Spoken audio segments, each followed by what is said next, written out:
अगर आप भी रविंद्र जडेजा को एक महान खिलाड़ी मानते हैं तो वीडियो को लाइक जरूर कीजिएगा। दोस्तों, नॉट आउट थे रविंद्र जडेजा। बेईमानी से इंग्लैंड ने किया जडेजा को आउट। शतक बनाने से चूके जडेजा, फिर बीच मैदान में हुआ कुछ ऐसा देख रोहित कोहली से लेकर जडेजा की पत्नी रिबावा की भी आंखों से आंसुओं की धार फूट पड़ी। तो आखिर कैसे इंग्लैंड ने बीच मैदान में उड़ाई खेल भावना की धज्जियां? आखिर कैसे शतक के बेहद करीब पहुंचकर रविंद्र जडेजा हो गए एम्पायर और इंग्लैंड से मिली भगत का शिकार? बीच मैदान में कैसे ईमानदारी हुई शर्मसार, उस हैरतअंगेज लम्हे का पूरा वीडियो हम आपको दिखाएंगे। लेकिन उससे पहले आपको क्या लगता है, जडेजा, अक्षर और अश्विन में कौन सबसे बेस्ट ऑलराउंडर है? अपनी राय नीचे कमेंट बॉक्स में जरूर बताएं। दोस्तों, हैदराबाद के मैदान पर 3 दिनों के टेस्ट मैच में टीम इंडिया ने पूरी तरीके से अंग्रेजों पर शिकंजा कसा हुआ था। दूसरे दिन रविंद्र जडेजा नाम का तूफान इंग्लैंड पर टूटा। जडेजा ने पहले राहुल तो फिर केएस भरत के साथ मिलकर अर्धशतकीय साझेदारी को अंजाम दिया। अपना अर्धशतक केवल 72 गेंद पर पूरा किया। तो इन दोनों के आउट होने के बाद भी वो अक्षर पटेल के साथ मिलकर अंग्रेजों की नाक में दम किए हुए थे। दूसरे दिन उन्होंने टीम इंडिया को इंग्लैंड पर 175 रनों की लीड भी दिलवा दी थी।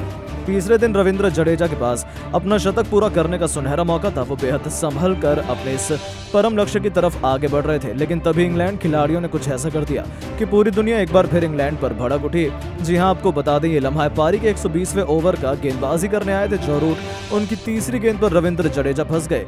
गेंद सीधा जाकर उनके पैड पर लगी और अंपायर की उंगली खड़ी हो गई। हालांकि जडेजा ने इस पर रिव्यू का इस्तेमाल किया। उन्हें पूरा भरोसा था कि वो नॉट आउट है और गेंद पहले बल्ले से लगी है। थर्ड एम्पायर ने उसे चेक किया और स्टेडियम की बड़ी स्क्रीन पर जब रिव्यू आया तो उसमें साफ तौर पर दिख रहा था कि गेंद जडेजा के पैड पर जरूर लगी है, लेकिन ठीक उसी वक्त गेंद जाकर बल्ले में भी लगी थी। नतीजा क्या हुआ? 2-3 बार एम्पायर ने उसे फॉरवर्ड और बैक करके चेक किया, लेकिन फिर भी उसे कुछ समझ नहीं आ रहा था कि पहले बल्ला लगा या फिर पहले पैड लगा, जिसका बहुत बुरा असर भारतीय टीम पर हुआ। और कंक्लूसिव एविडेंस के चलते थर्ड एम्पायर ने मान लिया कि गेंद सीधे पैड में लगी है। और जब आगे चेक किया गया तो भी पिचिंग इनसाइड थी और गेंद विकेटों में काफी ऊपर केवल हल्की सी टच हो रही थी। अंत में एम्पायर्स कॉल के चलते थर्ड एम्पायर ने भी जडेजा को आउट दे दिया और ये बल्लेबाज 87 रनों की बेहतरीन पारी खेलकर वापस लौटा, जिनके विकेट पर तो पूरे स्टेडियम में मायूसी थी। रविंद्र जडेजा का भी गुस्सा फूट पड़ा था, तो वहीं रोहित से लेकर हर एक भारतीय खिलाड़ी निराश था। यहाँ तक कि रिबाबा जडेजा तो अपनी आंखों पर भरोसा नहीं कर पा रही थी। उनकी आंखों से तो आंसू ही निकलने लगे थे, क्योंकि बीच मैदान में इंग्लैंड ने बेईमानी का नजारा दिखाया था।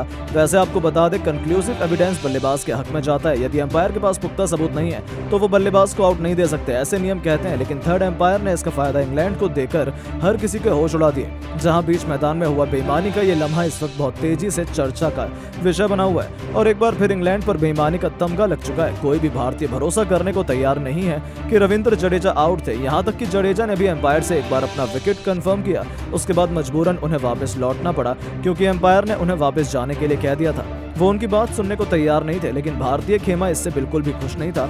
रोहित कोहली, राहुल द्रविड़, हर कोई बेहद गुस्से में नजर आ रहा था। जहां ये लम्हा इस वक्त क्रिकेट जगत में खूब सुर्खियां बटोर रहा है। यहां तक कि उनके विकेट के बाद तो टीम इंडिया एक रन भी नहीं जोड़ पाई और 436 रनों पर ही ऑल आउट हो गई और इंग्लैंड पर केवल 190 रनों की बढ़त बना पाई। यदि जडेजा को नॉट आउट दिया जाता तो हो सकता है टीम इंडिया 200 से 300 रनों की लीड भी बना सकती थी, लेकिन एम्पायर की एक गलती की वजह से भारतीय टीम मैच में बहुत पीछे छूट गई। इसके बाद तो हर किसी का गुस्सा देखने लायक था। लेकिन दोस्तों, अब आपको क्या लगता है कि जडेजा आउट थे या नॉट आउट? अपनी राय नीचे कमेंट बॉक्स में जरूर दें और ऐसी शानदार खबरों के लिए चैनल को सब्सक्राइब जरूर करें। धन्यवाद।